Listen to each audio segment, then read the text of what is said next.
So I'm Michael McClary and I represent partner development for Turn 10 Studios who build Forza Motorsport. Forza Motorsport, the original came out in 2005, and when I was down at the French Championship in Le Mans where we had an online race, they were telling me that they'd run an online Forza competition since the very first game in '05 and ever since then. And over time, Forza's been running online competitive gaming, and now we call it eSports and online competitive gaming, and it's a bit of a mix, but over time we've added more and more feature, much better online multiplayer and spectator. And now you can run 24 players on the track and have them running multiplayer and competing against each other. And this year we've certainly seen a huge rise in that boost with the Formula E, the announcement of the Forza Racing Championship, and yeah, we just continue to see it grow and grow. We've seen a huge increase in online multiplayer in Forza since the very first days, obviously. Since Xbox One came out, we've had about 11 million people play Forza, and a large proportion of those play online. But we just continue to see that grow and grow and grow. And the championships such as this, and the French Championship, and the future Forza Racing Championship will really see that take off. But people just love doing it. They love going into the lobbies and playing rivals, and they love racing a Formula One car, or a Formula E car, or a GT car.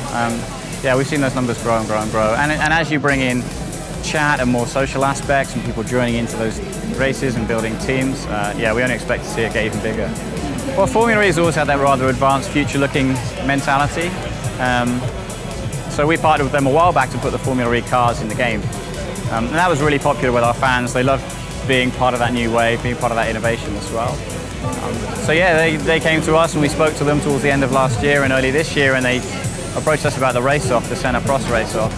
And that got such great feedback and such a huge impact both on TV and online. And yeah, we partnered with them ever since, culminating in the final that you see today. We see a lot of racing drivers now talk about how they played on Xbox or on other consoles or on PC or on whatever it is to help learn a track or to help get that corner right, or to learn where the breaking point is for that particular race. And then we've seen a lot of programs, of course, that have taken people from gaming, and it's helped to identify those guys that are really good at that and then take them into real race cars. And yeah, and we get people, for example, in our studio. So we get IndyCar drivers coming up and taking a look at our tracks, especially when we're building a game out, to help us get that piece right. Yeah, and I expect to see that get further and further. There's a big difference between sitting in a seat and taking on a wheel or playing with a controller and actually getting into a car and feeling the G-forces and maybe the fear of not hitting the barrier, which you might not get in a real game.